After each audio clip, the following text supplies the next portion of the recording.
buenas noches y bienvenidos una semana más a Depredadores.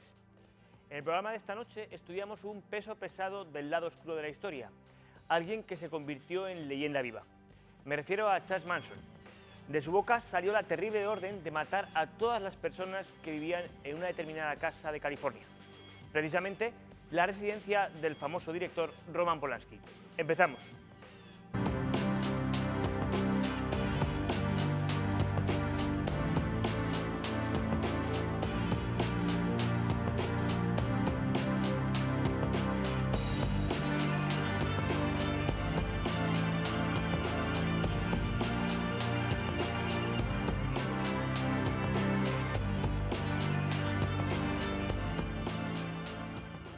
César y yo vamos a estudiar esta noche uno de los casos más legendarios que existen, y eso que no es muy antiguo.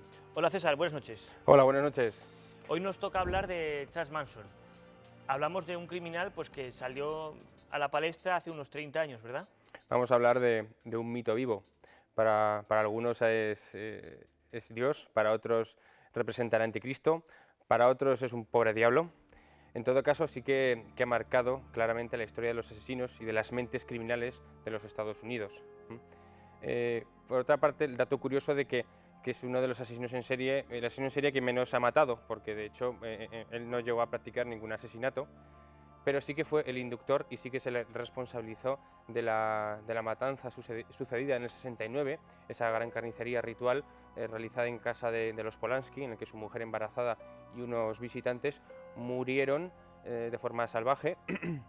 Y luego se le ha vuelto a... Estamos viendo precisamente ahora recortes de prensa de la época que recogían tanto la finca, la mansión donde tuvieron lugar los hechos, como incluso las pesquisas posteriores. Perdón. Pues como digo, eso se responsabilizó materialmente a su satánica familia, a todos sus adeptos, y luego a él como inductor al crimen, y posteriormente se le ha llegado a responsabilizar de otra serie de crímenes más o menos telepáticos y atentados pues, que se supone que él influenció a parte de sus acólitos para realizar pues, una labor sangrienta dentro de un proyecto ideológico de este señor que se convirtió pues, eso, en el líder de una verdadera secta que hasta hoy en día sigue funcionando. Secta llamada La Familia. Sí. Por lo menos en principio. Ahora no sabemos cómo ha derivado. Probablemente Charles Manson ha llegado a ser una leyenda por la propia escenografía del crimen. Hemos de imaginar cómo se encontraron los hechos. Una mansión, la noche, sangre por todos lados, varios cuerpos muertos. Era, digamos, la escenografía perfecta para dar rienda suelta a la imaginación. Pero vamos a empezar por partes. Lo primero de todo, vamos a ver la ficha de Charles Manson, donde queda recogido un poco incluso el número de víctimas de aquella fatídica noche en la que, por suerte, Roman Polanski no se encontraba en casa. Veamos la ficha. Charles Miles Manson, apodo Charles Manson, lugar y fecha de nacimiento, Ohio, Estados Unidos, 12 de noviembre de 1932, número de asesinatos, inductor de 4 asesinatos, lugar de los crímenes, residencia de Roman Polanski, California, perfil criminal, ladrón, violador, manipulador, inductor al asesinato. ¿De dónde sale un personaje así? ¿Qué origen tiene? Ahora César, como ha hecho en otras ocasiones, va a hablarnos sobre la infancia de un personaje que ha pasado a la historia por una de esas razones tan siniestras, la de inducir al asesinato. César, ¿qué nos puedes contar sobre la infancia y adolescencia de Charles Manson? La persona de Charles Manson, el individuo, ¿no? Ciertamente. De dónde nació, ¿no? O sea, que luego llegará a ser lo que fue, pero de dónde nació, ¿no? Yo querría reflexionar antes sobre en qué se convierte el ser humano sin educación, ¿eh? Lo importante que es para el ser humano la educación. El ser humano viene al mundo pues sabiendo poco más que chupar una teta, la de su madre, y todo lo demás se le enseña. Es más, no aprende ni a caminar, sino se le enseña, ¿no? Nada más que decir de lo complejo que puede llegar a ser, eso lo saben los padres, el educar a un niño, que no solamente significa transmitirle información, sino transmitirle una serie de valores y emociones que realmente eso son la base para utilizar otras informaciones que llegan y otros conocimientos que llegan, ¿no? Partiendo de eso, partiendo de esa premisa, que me parece importante enfatizar, Charles Manson decía ¿qué es eso? ¿Qué se puede esperar de una persona cuidada y educada o traído al mundo por una puta alcohólica de 16 años, delincuente, que le abandonó y que le dejó al cuidado de unos familiares fanáticos religiosos, ¿no? Pues ¿qué se puede esperar? ¿Qué se puede esperar de una persona que no tuvo padre? De una persona que... Se hablaba de una cierta presunción sobre que era un militar. Funcionalmente, evidentemente, físicamente tuvo padre porque no se engendró por el Espíritu Santo. Pero vamos, no está claro. Exacto, las funciones de padre no las realizó nadie, me refiero a todo lo que es la elaboración, ¿no? La elaboración de esa mente, ¿no? La elaboración de esa mente, en ese momento un pobre chico, ¿no? En ese momento una persona que no le protegieron ni le enseñaron a cuidarse, y que tuvo que aprenderlo a las malas, ¿no? y de la mano de lo que lleva por su cuenta, ¿no? De una forma instintiva, ¿no? Tuvo que aprender a defenderse y a cuidarse de forma instintiva, un poco como los animales, ¿no? De ahí pues, que no nos extrañe el currículum delictivo que tenía antes de cumplir la mayoría de edad, en el que había estado más tiempo fuera más tiempo dentro de reformatorios que fuera, ¿no? O sea, que Charles Manson era un autodidacta en el peor sentido del término. Exacto. Era carne de cañón ya desde el principio. O sea, así como otros asesinos, pues bueno, sorprendieron a lo mejor a la sociedad. Este chico, este individuo, pues bueno, cuando sucedió lo de Sharon Tate en el 69, tenía 32 años, pero antes de cumplir la mayoría de edad, pues ya era bien conocido ya había visitado la mayoría de los reformatorios de la zona. Y bueno, entre sus crímenes sobre todo eran robos, asaltos, extorsiones, incluso violación homosexual con intimidación en la cárcel, o sea, todo tipo de tropelías. Y entonces nos estamos dando cuenta ya que desde un principio, ya eso quería ir al principio, hilando con lo que he dicho al principio, lo más importante, este hombre no llegó a socializarse nunca. Lo más importante de una educación es llegar a crear en ese ser humano una capacidad para vincularse dentro de una sociedad. Esto no se creó en el caso de Charles. Pues no está preparado para vivir en sociedad. Nunca estuvo preparado para vivir en sociedad. Y así lo ha demostrado, que se ha pasado la vida más tiempo dentro de cárcel que fuera de la cárcel. Porque la familia, que es el ámbito de socialización natural, este hombre no tuvo familia, ¿no? Y la familia, las condiciones que he conocido han sido eso, los dispositivos penitenciarios. Claro, el problema es ese, porque uno se imagina que si por lo menos no tiene el recurso de la familia, siempre puede haber otras instituciones que con mayor o menor acierto colaboren en la crianza, ¿no? Pero claro, si nos encontramos con que lo que sustituye a la familia es un reformatorio, claro, y más en aquellos años, que la cosa debía ser tremenda, pues eso genera, lógicamente, un ser humano con muchos déficits. Sí, muchísimos déficits a la hora de manejar sus impulsos, sus instintos y de conseguir ese bienestar necesario para llevar una vida pues, en equilibrio con el ecosistema y con la sociedad. Me viene muy bien que César tenga la sensibilidad suficiente como para afrontar un caso como este, ya señalando que estamos ante un individuo sin oportunidades. Lo fácil es recrearse en los hechos, porque una vez que uno ha cometido el delito, pues ya es delincuente. Pero retrotrayéndonos un poco a la infancia, podemos llegar a la conclusión de que no pudo elegir, de que verdaderamente sus propias circunstancias lo llevaban un poco predestinado. Aunque alguna vez ha salido el tema sobre hasta qué punto uno es libre o no de finalmente ponerse sus propios límites, sí, ¿no? De eso, si acaso, hablaremos. O sea, también te puedo asegurar y te puedo confirmar que no todas las personas que tienen infancias tan desgraciadas como las de este pobre chico acaban como él. A eso iba.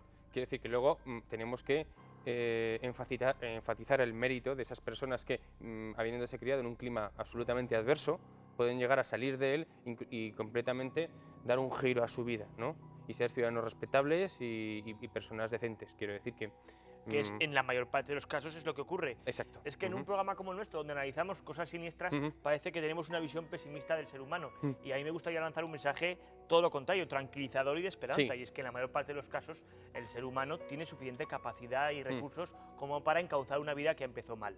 No es el caso, de todos modos. No. Vamos a ver, una vez que Charles Manson abandona la casa familiar, empieza a vivir pues, de lo que puede, robando, pequeños hurtos. Pero llega un momento en que se plantea el traslado, de hecho, por cierto, antes de irse hacia San Francisco, que es lo que voy a comentar, aún vuelve a pisar la cárcel en varias ocasiones. Charles Manson decide irse a San Francisco, a la zona de San Francisco. ¿Por qué a San Francisco? A ver, yo tengo entendido, un poco para situar, ¿no? ese momento, ¿no? por una parte, el bagaje de Charles Manson, que era un hombre que intentó hacer tuvo un intento de crear algo respetable o de tener algún tipo de vida normal, que se casó y llegó a tener un par de hijos, ¿no? Eso no funcionó, volvió a acabar en la cárcel y luego, al salir de la cárcel, nos encontramos con un Charles Manson, pues desde luego ávido de dar un sentido a su vida, y que fue a buscarlo precisamente en un momento de revolución de los 60, bueno, ya tardía, y que fue a buscarlo a California, que entonces era la meca del hipismo, ¿no? Y ahí sí, pues eso, se movía, era un ambiente en el que había pues mucha libertad de creencias, con unas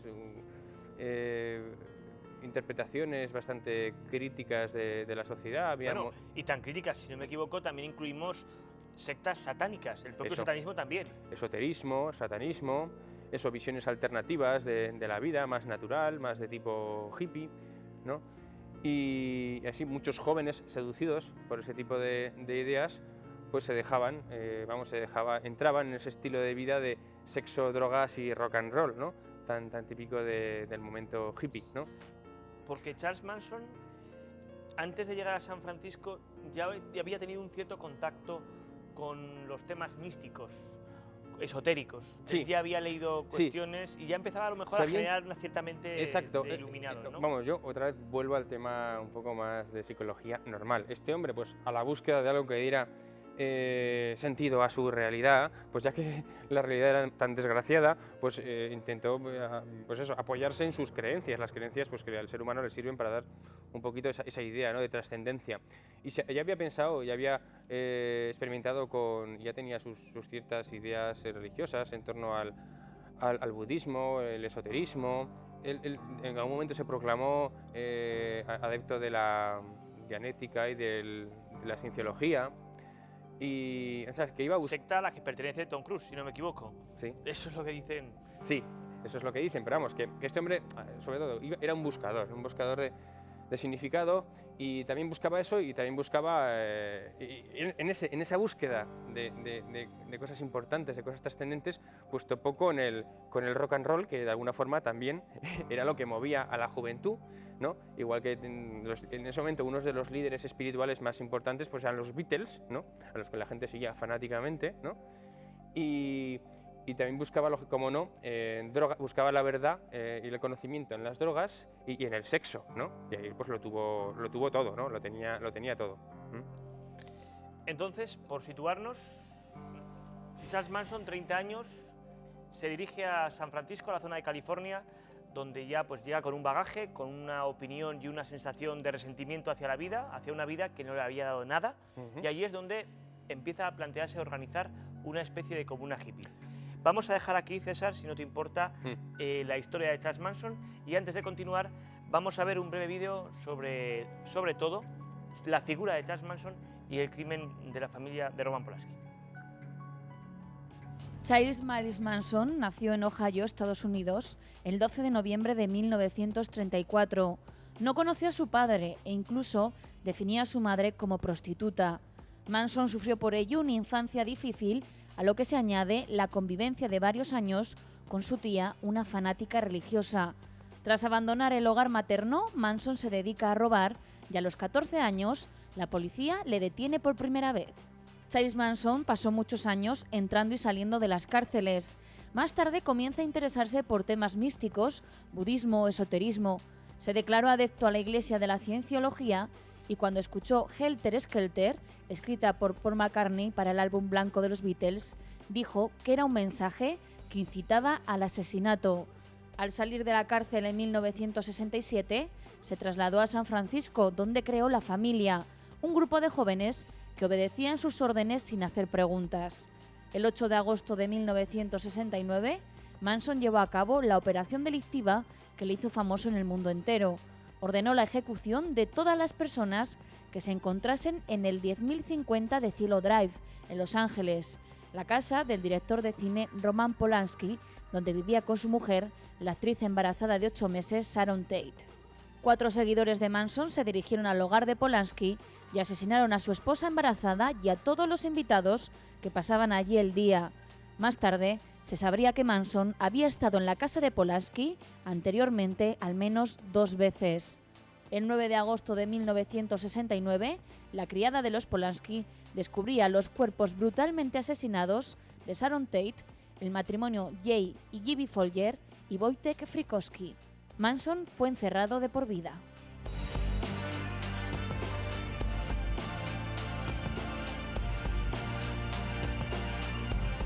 Hasta ahora, en lo que constituye la primera parte del programa, César se ha centrado sobre todo en la dimensión humana, en el ser humano de Charles Manson, antes de entrar en lo que sería el mito. Hemos hablado un poco de su infancia, hemos comentado también la semilla donde se va a gestar pues los hechos que luego tendrán lugar con en fin, esa decisión de Charles Manson de convertirse en una especie de líder de secta. Pero claro, es fácil hablar de ser líder de secta y de montar una especie de organización o comuna. La pregunta que yo le hago a César es una pregunta que supongo que todos nos hacemos a la vista de los hechos. ¿Tan fácil es crear una secta? ¿Qué se requiere para poder llevar a cabo esa labor de manipulación? Bueno, dicho, como a veces he oído que era la familia de Manson era un grupo de hippies que adoraba a un mediocre guitarrista. Y de hecho eso fue el germen, quiero decir, realmente partimos de un momento en el que Charles Manson, digamos que aún no se le había, por decirlo de alguna manera, ido a la pinza del todo, como es un término real, ¿no?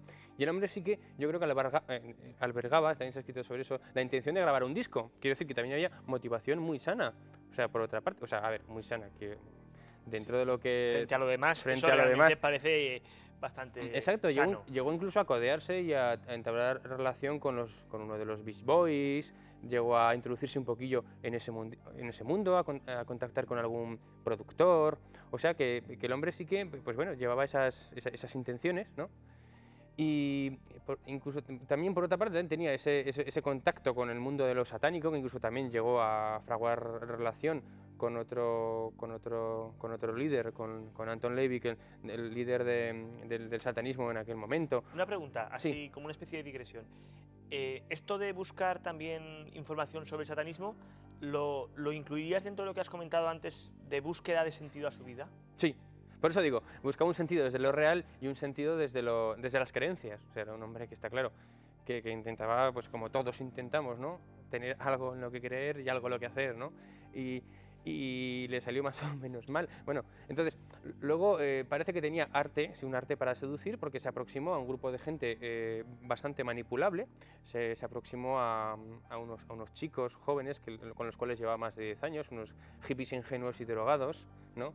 Que también iban a la búsqueda de, también no sé de qué, pues en ese momento tan delicado, ¿no?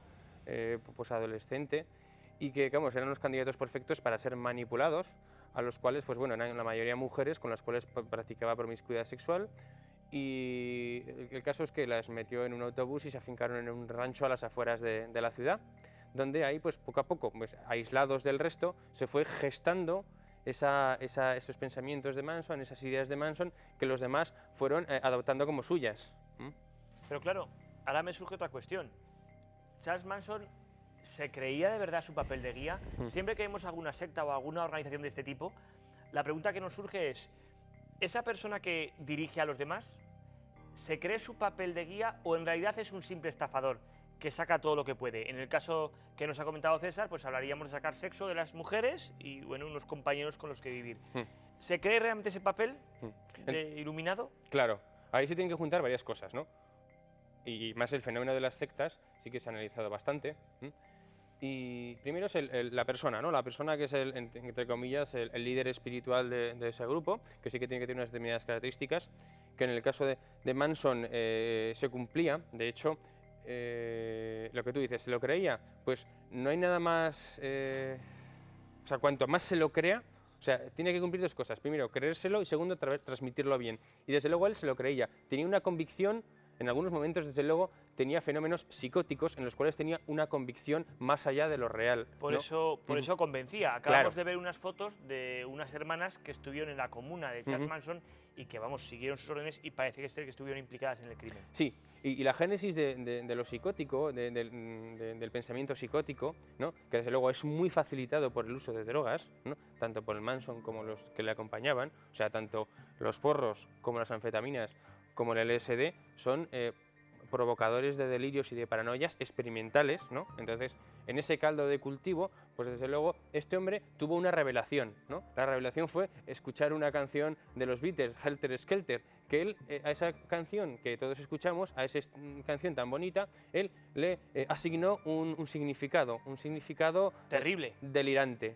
Exacto, y eso es muy típico del comienzo de un pensamiento paranoide, de una esquizofrenia paranoide o de una paranoia o de una paranoia por tóxicos o de una paranoia por drogas. O sea que probablemente él sí que se creía la película o durante la mayor parte del tiempo se pudo llegar a creer la película. Para los telespectadores, el mensaje que sintió Charles Manson ante esa canción de los Beatles era un mensaje que estimulaba al asesinato, al crimen. Como siempre, Charles Manson ya en esa época de su vida siempre tendiente hacia lo sangriento. Sí. Era un mensaje, eso típicamente un delirio místico, en el cual, pues que digo, que es que cumple una vamos, ejemplifica el típico delirio místico de un esquizofrénico, de un paranoico, fundamentalmente de un esquizofrénico, en el que una persona siente algún tipo de comunicación divina y siente un mensaje divino en el cual los Beatles eran los 4 jinetes del apocalipsis que tenían que preparar la venida de una revolución. La revolución iba a ser de los negros, iban a acabar con los blancos, entonces él iba a escapar con sus adeptos a un paraíso subterráneo, él era una especie de mesías, y que luego ahí se iban a reproducir y luego iban a volver a repoblar la tierra, ¿no? Y él iba a ser, pues eso, él iban a ser los... En este mensaje mesiánico tenemos que ver también el racismo inherente al pensamiento de Charles Manson. Como muy bien ha dicho César, en esa repoblación que tendría lugar cuando los hombres blancos capitaneados por Charles Manson, que vivirían en el subsuelo... Capitaneados por los 4 Beatles y Charles Manson, o sea, eran los 5... Efectivamente. ¿Cuándo saldrían de nuevo a la superficie? Cuando los negros, como a su juicio eran incapaces de dirigir el mundo, pues estuvieran completamente en el caos. Claro, y él había previsto y había vaticinado la revuelta para un mes y no se produjo, no sé, porque lógicamente, como no se cumplió esa previsión delirante, y entonces dijo, la explicación fue que los negros que eran unos inútiles y que había que ayudarles a empezar la revolución. Y entre otras cosas, para eso es para lo que hizo la carnicería, ¿no? Para a ver si se azuzaban y se ponían las pilas los negros, ¿no? Pero digo, es un argumento absolutamente típico de una mente enferma, o sea, el argumento típico. Luego, ¿cómo lo usó? Porque eso ya es más ladino, eso ya es más voluntario. En eso entraremos después. De momento basta con el cuadro tan gráfico que nos ha pintado César. California, unos años en los que un montón de jóvenes andan sin rumbo, con el cuerpo saturado de tóxicos, y ahí, pues claro, con buena materia prima para manipular, y él se monta esa terrible película de poco menos que él, el salvador del mundo, un mundo condenado por culpa de los negros, y entonces él empieza ya a hacer una selección sobre quién se va a llevar a su refugio subterráneo a la espera del momento de volver a resurgir. Es un buen momento para detener momentáneamente el programa, hacemos una breve pausa, porque queda mucho que contar sobre Charles Manson. Enseguida estamos con vosotros.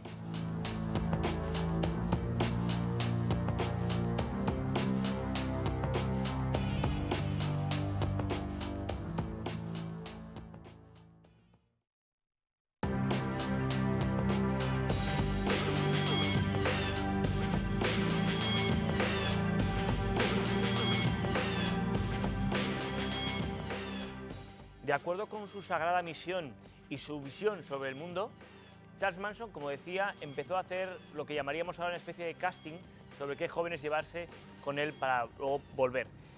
¿Y tuvo candidatos o no? Por eso digo que es que, paradójicamente, candidatos no le faltaban, ¿no? Entre sus alrededores, y no le siguen. Hoy en día ahí sigue habiendo bastantes afiliados, ¿no? De hecho, su plan era una cifra que era 1440, creo que tenían que ser un número mágico, que le daba una importancia mágica, pero que este hombre pues, tuvo esa capacidad, ¿no? Tuvo esa capacidad de seducir, por lo que nosotros consideramos, el proceso que consideramos, bueno, fue un lavado de cerebro, pero un lavado de cerebro dentro de lo que es una locura compartida. Perdona, que te interrumpa, porque ya Sí. nos metemos de lleno ya en la siguiente cuestión. Ajá. Lo que vas a comentarnos entra ya en el papel de los adeptos. Sí.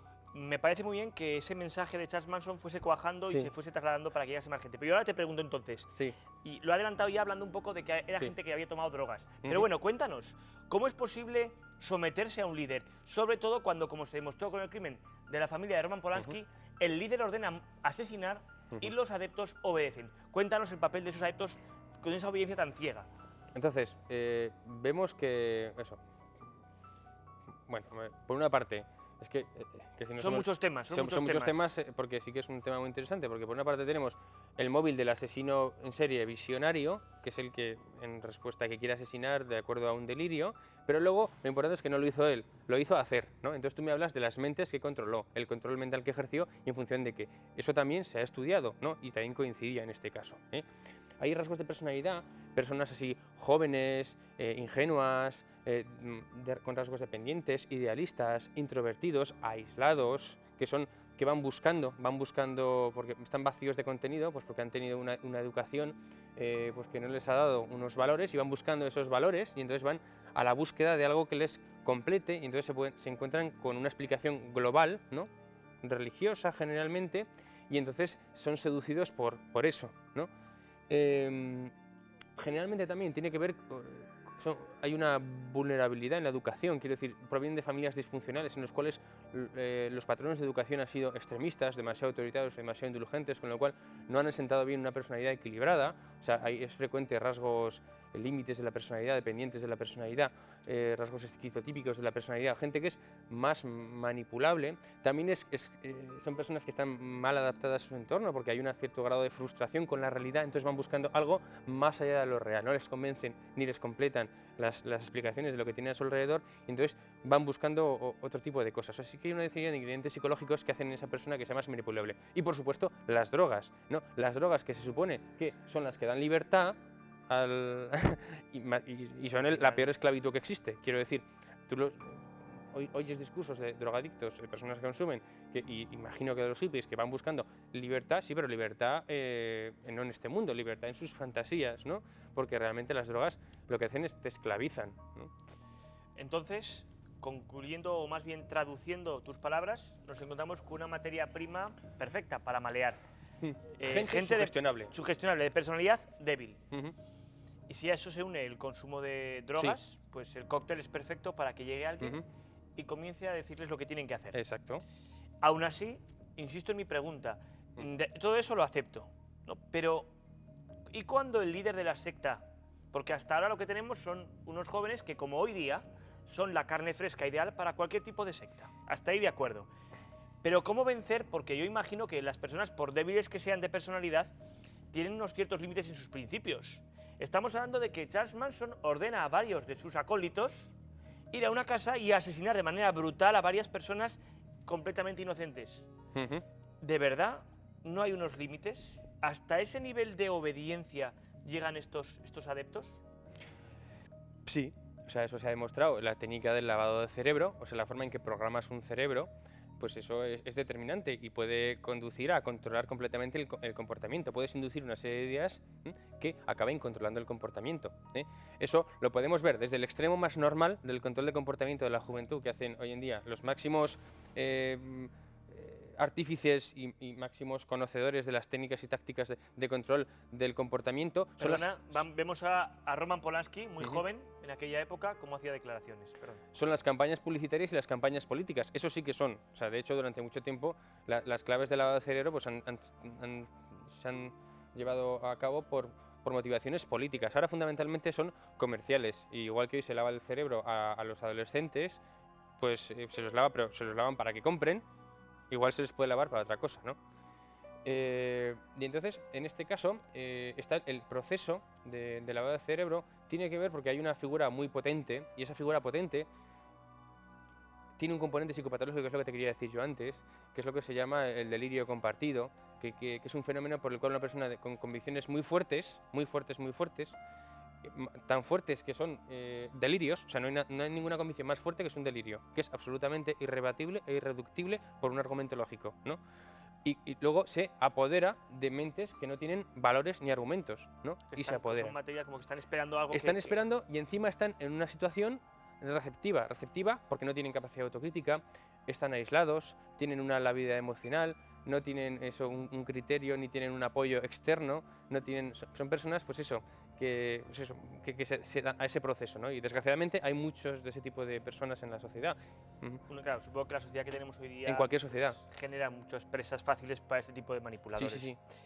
Hemos llegado ya al momento clave de describir exactamente cómo fue ese crimen al que hemos aludido. Ese asesinato múltiple en la mansión de Roman Polanski, donde murieron, entre otras personas, su mujer embarazada, Sharon Tate. Cuéntanos, ¿cómo fue exactamente? ¿Cómo fueron los hechos? Pues fue una carnicería ritual en la cual se llevaron por delante a los habitantes de un piso, ¿no? que además ellos no sabían exactamente quién se iban a encontrar ahí. O sea, la misión, la consigna que tenían, la misión divina que tenían, que se les había transmitido su líder, pues era acabar y dar un ejemplo, y con una serie de connotaciones.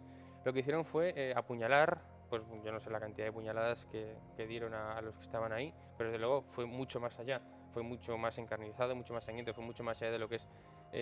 debía hacer una cosa escandalosa y espantosa, más allá de lo que es matarlos, pues sí que decoraron la habitación con pintadas con sangre, pues bueno, había una mujer embarazada, bueno, hicieron una serie de... Bueno, y no hicieron más porque no les dio tiempo, ¿no?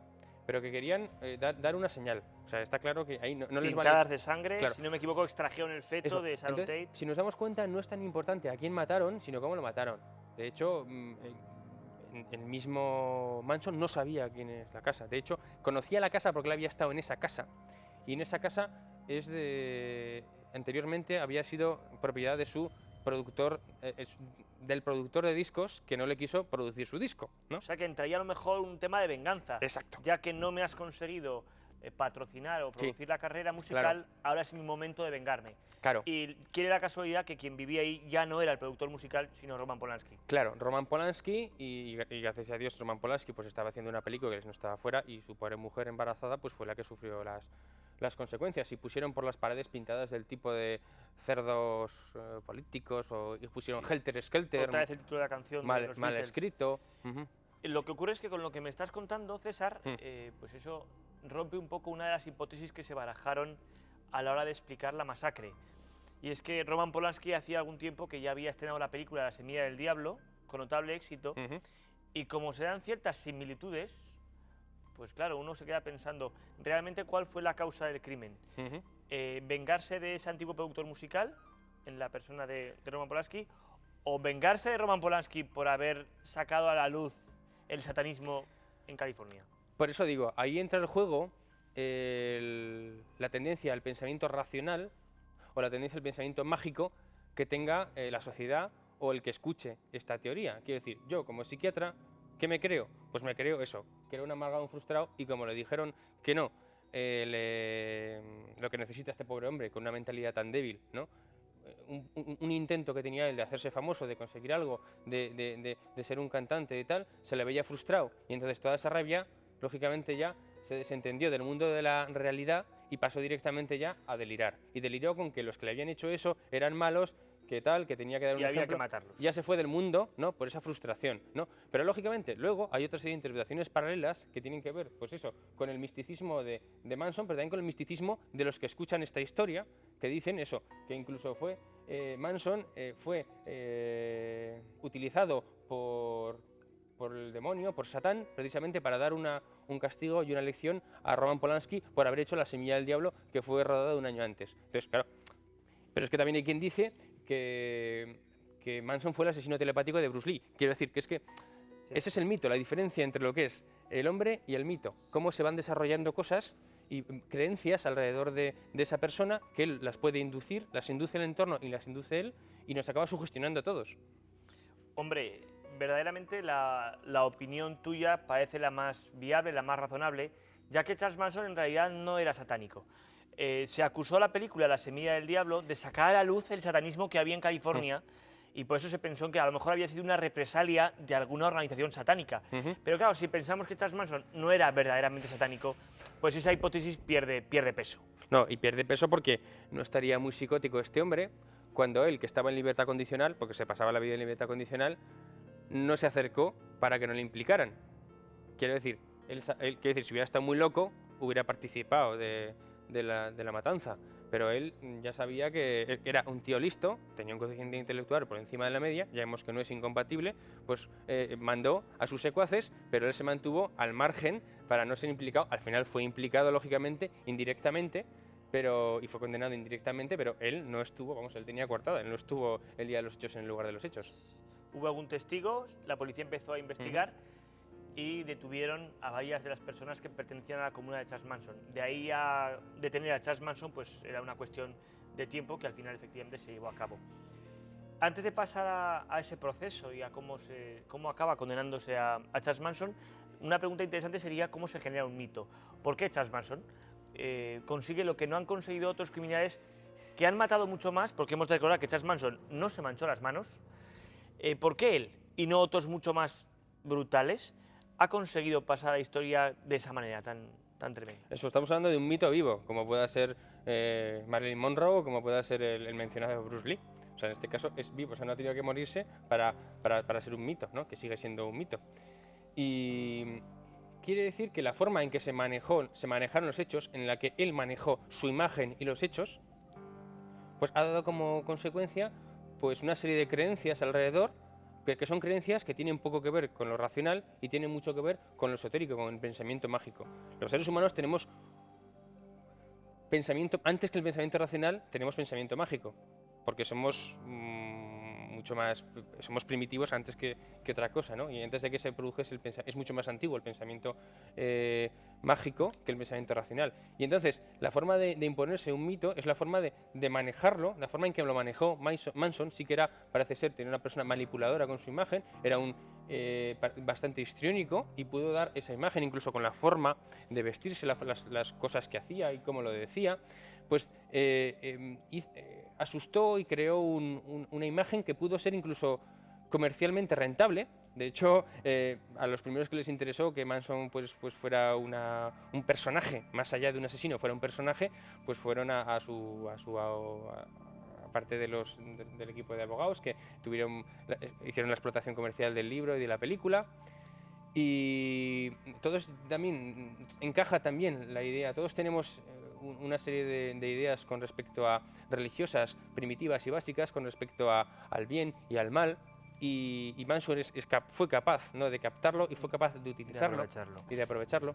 Te iba a preguntar ahora sobre el éxito que tuvo como líder, que lo demuestra, pero en realidad ya me has contado antes, ¿verdad?, que más que un éxito tremendo como líder, lo que tenía era una materia prima perfecta para someterse. Las dos cosas, ¿eh? O sea, las dos cosas, porque estamos hablando de que para que se produzca un proceso sectario de estas características, tiene que existir también una persona, un líder carismático, que tiene una serie de rasgos de personalidad, o sea, aparte de ser inteligente, que es inteligente, ¿no?, para montar suficientemente bien las cosas, luego una serie de rasgos de personalidad que producen esa sugestión en los demás. Tiene que tener unos rasgos histéricos de personalidad, que los hemos visto en otros psicópatas, ¿no?, de manipular a los demás, de engañar a los demás, ¿no? Tiene que tener unos rasgos esquizotípicos de personalidad, que también tiene que ver con lo esquizoide, con creerse lo que dice, porque ya digo, es que te encuentras una persona, cuando estás hablando, yo cuando estoy haciendo alguna entrevista con algún paciente esquizofrénico, si te dejas llevar, hay algunos que te lo crees, porque lo tienen tan bien montado, que si no te lo dice la familia que no, te lo crees, ¿no? Porque hay una coherencia formal en los argumentos que te dan, que verdaderamente te los puedes llegar a tragar, ¿no? O sea que el tío era un artista. A ver, artista, ¿no? Si consideramos arte... Me refiero a un artista, me refiero en el engaño, sí, en la recreación de una historia, claro, que convence. Y luego está lo psicopatológico, más psicopatológico, que puede ser lo que es el tema de las drogas, ¿no? Las drogas y la inducción de un delirio compartido, ¿no?, que se puede llegar en personas que viven juntos, aislados, pues pueden llegar a contagiarse las ideas como se contagian las pulgas. Claro, haciendo esa transmisión al final se consigue un público amplio, ¿verdad? Esos son fenómenos psicológicos estudiados, explicados y demostrados. Sí. Hombre, y desde luego a tus palabras, pues tus palabras cuentan con el apoyo claro de los hechos. No en vano, Charles Manson todavía no solo sigue vivo en la cárcel, que lo está, sino que sigue vivo en el exterior, en libertad, en las personas que todavía siguen ahí funcionando con cierta filosofía. Sí, ¿no? Pero sobre todo si estuvieras aquí sentado en vez de tener a un médico presuntamente científico a alguien que estuviera más cerca del pensamiento religioso o del pensamiento místico o esotérico, posiblemente sí que tendría otra interpretación de los hechos. Te hablaría pues que posiblemente este hombre sí que era la encarnación de algún tipo de demonio, o sí que pues bueno, los poderes que pudiera tener pues eran extraordinarios o extrasensoriales, que efectivamente podía manipular a la gente a distancia, tenía telequinesia, tenía telepatía. Todo depende de las creencias también de la gente que escucha la versión. Y eso habla de que sean más sugestionables o menos sugestionables por algún tipo de mensajes. Entonces, y ahora te pido una respuesta breve, como un dictamen jurídico, ¿no? Es decir, vamos a ver un juicio. Entonces, finalmente, en pocas palabras, ¿cuál es el perfil de Charles Manson? Es loco, está loco, es una persona mala o es una persona enferma, ¿verdad? Sí. Pues la mezcla de ambas. Yo creo que la mezcla de ambas. Desde luego, hay una personalidad patológica, desde por supuesto lo que tenía no he encontrado ningún dictamen por ahí por internet, ningún libro, pero sí que es un trastorno de personalidad seguro, que tenía rasgos psicopáticos, pero otro tipo de rasgos, como he dicho, histriónicos, esquizoides, o sea, una persona que posiblemente sufría, pero que desde luego no se adapta a la sociedad, era un psicópata antisocial también. Y luego sobre eso, pues sí que había algo psicótico, pudo tener algún fenómeno psicótico inducido o no por drogas, que luego pues fue explotado por él para manipular a la gente, para manipular a su familia y para manipular a la opinión pública, ¿no? Para que todos pues entráramos en el juego de pensar que era más allá que una persona. Y una vez que has hecho ese dictamen, ese perfil bastante claro, en cuanto al proceso, ¿tú cómo fue?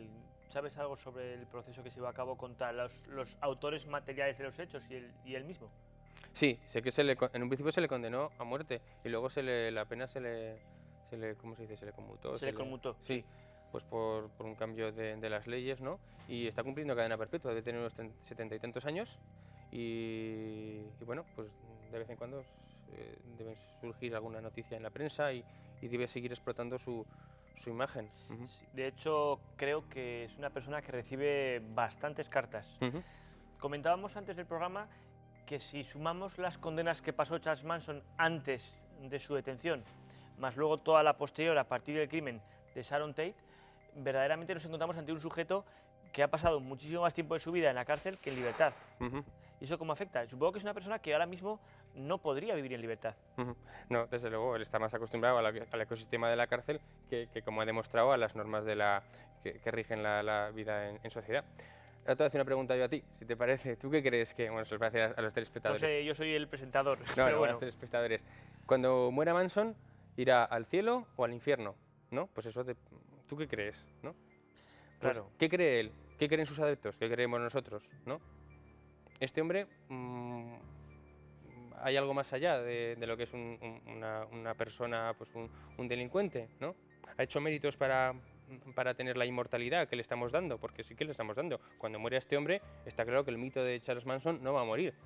Pero eso no es algo consciente. Nosotros no hemos decidido darles inmortalidad. Yo te devuelvo la pregunta a ti, al igual que la hacía al principio del programa. ¿Se merecerá el cielo o el infierno? Según decidamos si ha tenido oportunidades para decidir o no sobre lo que hacer. En principio, si es consciente de lo que está bien y lo que está mal, ¿qué opinas? ¿Una persona de este tipo ha podido elegir?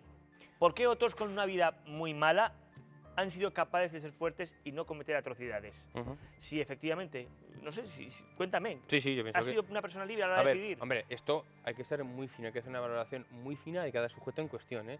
Y esto, pues bueno, es la típica valoración que se hacen los juzgados, pues imagino yo que a diario, ¿no? O sea, esto es muy difícil, ¿no? Pero, desde luego, hay indicios de que este hombre, por muy desgraciado que fuese, sí que utilizó conscientemente para delinquir a otros, y que desde luego explotó y se aprovechó de los demás y que podía haber usado otros caminos para conseguir la notoriedad o la felicidad que andaba buscando. Charles Manson, leyenda viva, como ha dicho César, pero viva porque ya lo fue cuando el proceso, y hoy lo sigue siendo, ya con cierta edad, ¿verdad? Pero sigue ahí en la cárcel. Con esto acabamos ya el programa. Un programa interesante porque es un caso que ha levantado tantísima expectación, que han corrido ríos de tinta, como se suele decir, con todo tipo de posibilidades y de hipótesis. César, como siempre, muchísimas gracias por tu apoyo y por tus conocimientos que nosotros aplicamos a los casos reales. Os recuerdo a los telespectadores, por un lado, nuestra dirección de correo electrónico depredadores@ztv.es, donde, como siempre señalamos, podéis comentarnos lo que consideréis oportuno, propuestas, sugerencias, y ya sabéis lo de la clase también. Y luego, pues una invitación que hago a todos los seguidores del programa, y es que mañana miércoles a las 8 de la tarde en el Museo del Foro Romano yo presento la novela que ha ganado el Premio de Literatura Juvenil Gran Angular, y para los que os apetezca y podáis, pues allí nos veremos a las 8 en el Museo del Foro Romano. En Zaragoza habrá otra presentación en la FNAC el día 26 a las 7:30 de la tarde. En cualquiera de las dos citas seréis bienvenidos. Muchas gracias, muy buenas noches y hasta el próximo programa.